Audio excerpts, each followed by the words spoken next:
Bertemu dengan saya kembali hari ini. Saya yakin kita semua tahu benda ini. Lombok pedes. Apa kira-kira jadinya kalau seseorang yang tidak suka pedas harus dipaksa makan yang pedas? Mulutnya bisa kayak kebakaran, perutnya bisa melilit-lilit, mules. Dan setiap kali kalau saya beli makanan kesukaan saya, misalnya tahu telur, rujak, yang jual selalu tanya, lomboknya mau berapa? Dia jual bukan berdasarkan tingkat level kepedasan yang dia suka, tapi dia jual berdasarkan keinginan dari yang beli. Apa maksudnya? Ketika dia menyuguhkan berdasarkan siapa yang menikmatinya.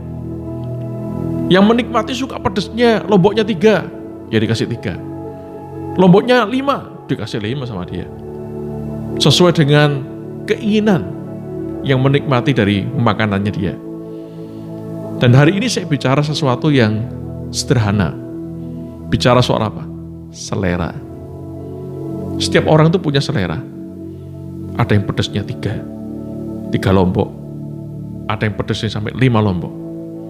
Ada yang mungkin yang lebih daripada itu. Tapi hari ini saya ingin menyampaikan sesuatu buat kita semua. Seringkali dalam penyembahan kita, banyak kita memberikan berdasarkan selera yang kita punya. Saya mau menyembah dengan cara ini. Saya nggak suka dengan cara yang itu. Saya maunya yang ini aja. Dan saya tahu ini sebuah musim yang baru di mana kita akan rubah semuanya. Bagaimana kita menyembah?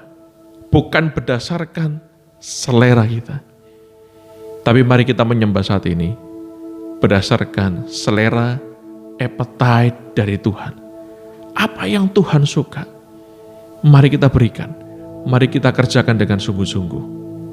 Lakukan seperti yang Tuhan mau. Kalau kita bicara korban, dari perjanjian lama, korban penebusan, korban penghapus dosa, banyak korban-korban di perjanjian lama yang sudah bisa pelajari.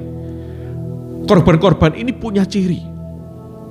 Yang pertama, tidak bercela, tidak bernoda. Itu ciri yang pertama. Dari semua korban itu punya kesamaan. Tidak bercela, tidak bernoda.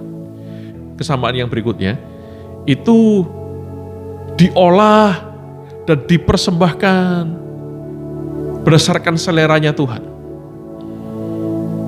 Bukan dengan keinginan dari manusia, bukan keinginan, saya maunya kayak begini nih, saya mau olahnya begini, enggak.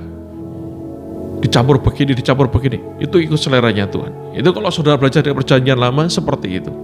Itu sebuah gambaran sebetulnya. Kita belajar bagaimana kita kalau mempersembahkan korban kita berdasarkan apa yang Tuhan mau, berdasarkan selera Tuhan.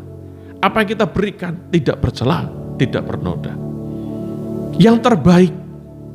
Bukan berarti sekali lagi yang saya sampaikan dalam video yang sebelumnya, itu bicara, suaranya yang merdu yang gimana. Yang musiknya harus diiringi dengan alat-alat yang mahal. Kalau sudah punya ya puji Tuhan, artinya seperti itu saudara. Tapi kalau tidak, itu bukan jadi ukuran dari sebuah persembahan korbanmu yang terbaik. Hari ini saya ingin menyampaikan sesuatu buat kita semua. Kita mau, ketika kita memberikan penyembahan kita, pastikan bahwa penyembahan kita sesuai dengan selera Tuhan. Pertanyaannya bagaimana kita tahu seleranya Tuhan? Berarti kita harus membangun kedekatan, keintiman kita dengan Tuhan. Bangun kualitas hubunganmu dengan Tuhan. Jangan terjebak dengan banyaknya jumlah pertemuan. Saya udah tiap minggu ke gereja. Saya udah ikut doa malam. Saya udah ikut pelajaran ini. Kalau saudara ikut, bagus. Ikut doa malam, bagus. Ikut ibadah minggu, bagus. Tapi yang saya maksudkan adalah bicara soal kualitas hubungan. Bukan jumlah pertemuan, bukan kuantitas. Lewat hubunganmu yang berkualitas dengan Tuhan. Engkau semakin tahu apa yang Tuhan mau dalam kehidupanmu. Lewat hubunganmu yang intim dengan Tuhan, engkau semakin dibawa mengerti apa menjadi rencana dan kehendak Tuhan. Kenali isi dan kerinduan Tuhan. Minta Roh Kudus bekerja dalam kehidupanmu. Mari kita dibangun dalam pengenalan akan Allah. Minta Roh Kudus untuk mengajarkan kita bagaimana kita menyembah, bukan berdasarkan selera yang kita punya, tapi kita menyembah dengan seleranya Tuhan. Kerjakan penyembahan kita dengan ketaatan. Penyembahan itu bukan tentang perasaan, tapi penyembahan adalah sebuah ketaatan. Saya mau kita baca ayat, saudara, di firman Tuhan.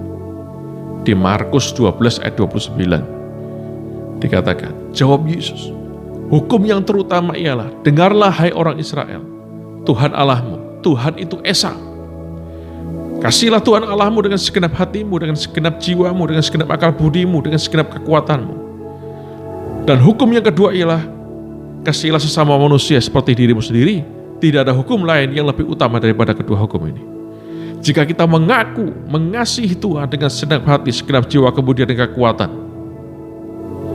pastikan kita juga menyembah dengan segenap hati, segenap jiwa, kemudian kekuatan kita. Mari kita juga melayani dengan segenap hati, segenap jiwa, kemudian kekuatan kita. Mari kita berdoa dengan segenap hati, segenap jiwa, kemudian kekuatan kita.